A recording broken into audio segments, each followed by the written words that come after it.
Merhaba sevgili dostlarım.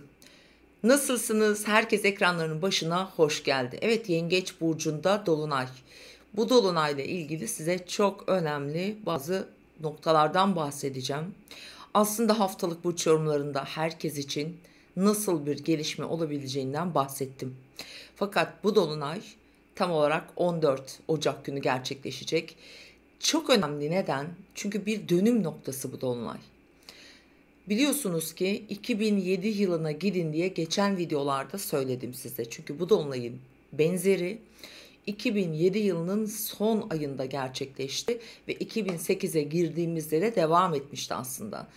O yıllara hatırlayan gidenler o dönem hayatında nasıl bir dönüşüm yaşadığı ya da nasıl bir evrilme geçirdiğini hatırladıysa eğer, tam da bu dolunay esnasında, tam da aslında şu an şu videoyu izliyorsanız, şu an içinde bulunduğunuz dönemde nasıl bir değişim isteği yapmak içinde olduğunuzu zaten hemen aklınızdan geçirdiniz.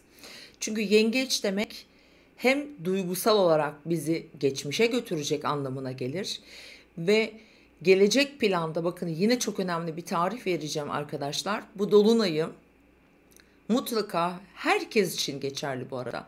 Sizin hayatınızda yeni bir karar vermek için gerçekten çalıştıracak. Geçmişe döneceksiniz. Çok eskiden hayatınıza giren bir konuyu yeniden aktifleştirecek ve birçoğunuzun ya işiyle ya ailesiyle yaşadığı yerle ilgili olacak. Ve bunun getirisi önümüzdeki zaman diliminde arkadaşlar, ne zaman tekrar dönüm noktası olacak ya da aslında tam olarak tamamlanacağı tarih 2008. 2008 yılında, çok bir zaman yok bu arada, 2025 yılına girdik. Bundan 3 yıl sonra bugün alacağınız her karar, atacağınız adımlar, yeni hayatınıza çizdiğiniz hayat planları, işte 2008 yılının hem yine Ocak ayı, Haziran ayı, Kasım ayı, bu tarihlerde bu dolunay derecesinde tutulmalar yaşayacağız çünkü, ve yine Yengeç burcunda. Bu da uzun vadede astrolojinin nasıl birbirini tamamlayan, sistematik, hesaplanması çok önemli dereceler ve takvimlerle geliştiğini gösteriyor. Aslında oraya dönmek gerekiyor. Çok sık tekrarladım ama yine o tarihlerde diyelim ki hayatınızda radikal bir karar verdiniz. Diyelim ki kendinize bir ev açtınız. İşte ailenin yanından ayrıldın, kendi yaşamaya başladın. Bu birinci planımız. Evlenmiş olabilirsin. Kendine bir iş yeri kurmuş olabilirsin. Bir ortak işe başlamış olabilirsin. Ya da aile içinde yine aileyi, böyle mekanları, belki mirasları, belki kayıplar yaşadın o dönemde. İşte anneni, babanı, yakınlarını, sevdiklerini kaybetmiş olabilirsin. Çok herkese tabii ki burada başsağlığı dileyeceğim. O dönemde kayıplar yaşayanlar. Ve mesela diyelim bir miras durumun oldu. Şimdi bu dolunayda bunların benzerlerini, hak, adalet ya da o dönemden beri yaşadığın haksızlıklar da olabilir bu arada. Hayatında gelişen konularda, diyelim bir ilişkiye başladın. Bu ilişki içerisindeki o döngü belki artık tamamlanmak üzere. Belki yeni bir yön belirleyeceksin kendine.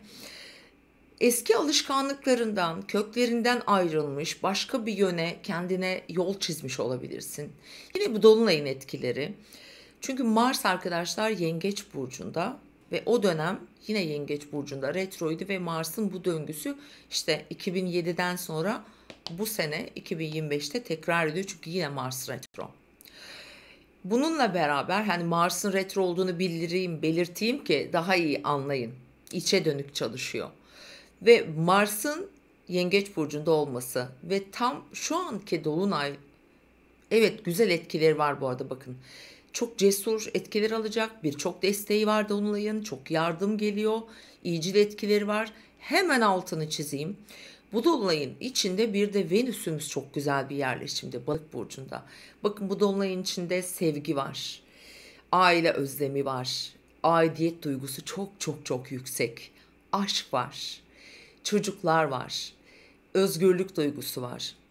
Bunların hepsini aslında tüm yaşadıklarımızı genellikle duygularımızla hareket ederek yapıyoruz. İşin içinde yengeç olduğunda duygulardan uzaklaşmak mümkün değildir zaten. Hemen şunu da tekrar belirtmek istiyorum. Bu dolunay 23 derece Yengeç burcunda gerçekleşiyor. 23 derece Oğlak burcunda Güneş ve Ay da 23 derece tam karşısında. Fakat çok önemli, altını kırmızı olarak belirtmek istiyorum, Mars'la birlikte. Şimdi bu dolunay Mars'la birlikte olduğu için içinde negatif enerjiyi de barındırıyor. Negatif enerji dediğimizde aslında Mars dediğimizde hemen negatif düşünmemeliyiz tabii ki, ama Mars içe bastırılmış bir enerjidir. Özellikle Yengeç burcunda olduğunda ve üstelik de eğer Mars burada retroysa bir duygusal patlama yaşarsınız. Yani bunu yaşatır gerçekten. Düşünsenize 23 derecede gerçekleşiyor dolunay ve hemen dolunaydan ayrılır ayrılmaz 3 derece sonra, bu 3 derece sonra aynı günden bahsediyoruz bu arada, Mars'a kavuşuyor. Her zaman dolunay ya da önemli böyle olaylarda ayın ilk kavuştuğu gezegen en önemli etkiyi verir. Bu Mars olduğunda arkadaşlar duygusal patlamaları çokça yaşatır. Bazısı bunu içinde yaşar. Ciddi derecede psikolojik olarak bazen pasif agresif olur bu, bazen gerçekten dışa da dönebilir. Şiddete de eğimli olabilir. Herkes için söylemiyoruz bunu biz tabii ki. Veya inanılmaz bir yapma, eyleme geçme dürtüsü gelir. Öfkeni bastıramazsın. O birikmişlik vardır ya. Haksızlık yaşamışsındır, ihanete uğramışsındır, sevdiklerin tarafından, eşin tarafından, ailen tarafından, belki bazen annen baban tarafından, bu her insanlar için her şey geçerli. Buraya bir öfke kusma vardır. Fakat şu da var, bakın Mars retro olduğu için şimdi arka planda gösteremediğimiz, ortaya dökemediğimiz, belki cesaret bulamadığımız, belki büyün olduğu için saygısızlık etmemek adına bunu yapmışsındır yıllarca. Bunların hiçbirini o anda görmez insanın gözü ve dışarıya bir patlama olarak çıkar bu enerji. Tabii ki ben şu anda bizim kişisel hayatlarımızdan bahsediyorum arkadaşlar. Duygusal olarak ve bireysel olarak nasıl etki alacağımızdan bahsediyorum. Genele yaydığımızda elbette ki bir Mars dediğimizde, bir dolunay dediğimizde nedir? Türkiye için bakalım, ciddi bir dolunay ekonomik açıdan, bireysel açıdan, halk üstündeki etki bakımından. Yengeç, ay yükselimiz yengeç. Halkın birlikte olma anlamındaki açısından, insanların bir arada yaşama potansiyeli açısından, öfkeyi dışa vurmadır. Dünyasal olarak da baktığımızda, diyelim doğa olarak baktık. Tabii ki su elementinde olduğu için ciddi bir su, deniz gelir aklımıza. Ve denizlerle ilgili yaşanabilecek işte sınırlar olur. Savaş ve bu öfkenin dışa vurumu olur. Ülkelerin birbirine karşı sabrının taştığı, saldırıya geçtiği zamanlardır. Bu dolunayda bunlar içinde barındırıyor bu arada, bu enerjiyi barındırmıyor diyemeyiz açıkçası. Fakat bunu zaten birçok astrolog anlatıyor arkadaşlar. Ben işte deprem oldu da yok bilemedi de su oldu bile, bunlar da değil. Ben genellikle kişisel ve psikolojik anlamda çok ilgileniyorum. Hani benim alanım bu.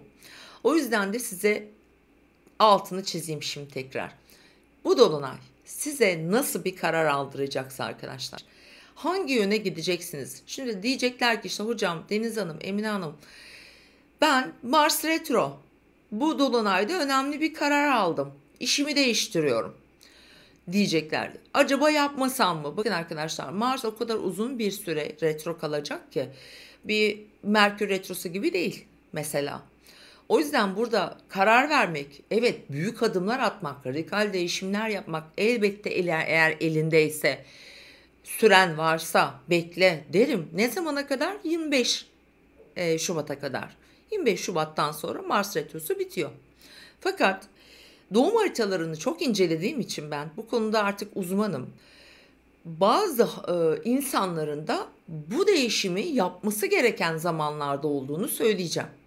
Evet, yapabilirsiniz. Zaten geçmişe baktığımda 2007 yılında sen zaten böyle bir şey yapmışsın. Zaten böyle bir hayatında yeni bir oluşum meydana getirmişsin.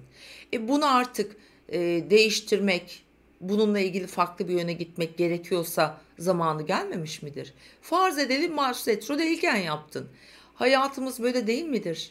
Bir dönem gelir, başka bir yöne gitmemiz gerekmez mi?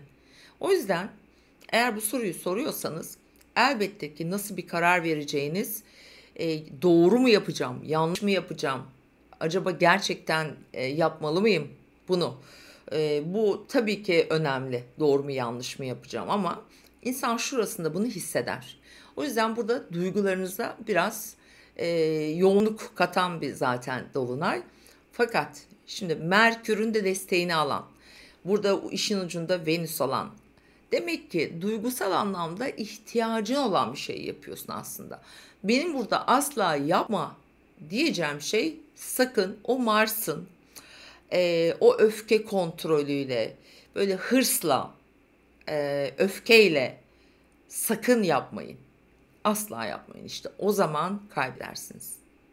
Ve önemli olan da şu: eğer bu dönemde böyle bir önemli bir hayati karar vererek hayatınızda radikal bir karar alacaksanız arkadaşlar, unutmayın ki 2008 yılının Ocak, Haziran ve Aralık, Kasım Aralık diyelim aylarında bu dolunayla hayatınıza giren her neyse orada yeni bir evresi devam edecek.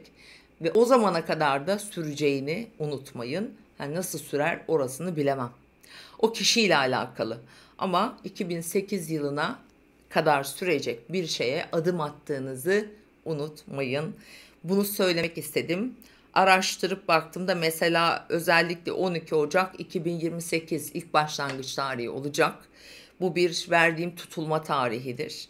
2028 yılı çok çok önemli bir yıl. Önümüzdeki süreçte, yani mesela bu yıl 2025'e katalım, 27'yi katalım, 26-27 katalım. En önemli yıl 2028 olacak. Yani 2028-2030 yılları bu sürecin, şu an yaşadığımız, biliyorsunuz yakın zamanda bir Neptün Koça geçiyor. Jüpiter Yengeç'e geçecek 9 Haziran'da ve yine bu dönem 25 Mayıs'ta önümüzdeki süreçte Satürn Koç'a geçecek. En uzun translerinden bir tanesi Uranüs ikizlere geçecek. Bu hayatımızda hepimizin zaten bir değişime gittiğimizi işaret eden bir dönem. En yakın tarih ise zaten 12 Ocak 2025. Evet, bu 12 Ocak not alın arkadaşlar. Önümüzdeki 2 yılı doğum haritanızda, burada tutulma hatları belirlenecek o gün. Hani kaderdeyiz. Astrolojide işte yeniden tarih yazılıyor. Kaderi değişiyor şu burçların denir diye bir düşünün. Düğümler yer değiştirdiğinde. Tabii burada başta kim geliyor? Başaklar. Kimler? Balıklar, ikizler, yaylar. En çok etkiyi tabii ki değişken grup burçları alacaktır. Hatta belki de bu dolunayla beraber yine bu radikal kararları alabilecek ilk 4 burç belki olacak, ama sadece onlar değil. Yengeçler, Oğlak burçları, Terazi ve Koç burçları da yine bu dolunayla beraber ve tabii ki yükseleniniz bu burçlardaysa inisiyatif alıp harekete geçecek burçlar arasında olabilir. Tekrar söyleyeyim. Geçtiğimiz haftaki, yani 6 ve 12 Ocak burç yorumlarında bu dolunaydan bahsettim. İzlemeyen arkadaşlarımız lütfen oradan izleyin. Bu dolunayın da hayatımıza, geçmişe bizi götüreceğini, nostalji yaşatacağını, kimilerin çocukluğuna götürecek, kimilerini eski yaşadıkları yerlere götürecek, gençliğine götürecek. Ve uzunca bir sürede, bakın arkadaşlar, ne zamana, ta Nisan'ın 15'ine kadar da Mars hala Yengeç burcunda olacak ve bu nostalji sürecek, ama bu nostaljinin retrolu hali 25 Şubat'a kadar sürecek. Herkese sevgiler sevgili dostlar. İzlediğiniz için teşekkür ederim. Kanalıma da abone olmayan arkadaşlarımızı bekliyoruz. Yorumlarınızı lütfen yazın. Onu da bekliyorum sizlerden. Mutlaka her yorumu okuyorum. Cevap veremiyorum tabii ki herkese, ama önemli sorularınız için yine bana WhatsApp hattımdan mesaj atarak kendinize bir hediye bir motivasyon satın alabilirsiniz. Kendinize iyi bakın, hoşça kalın.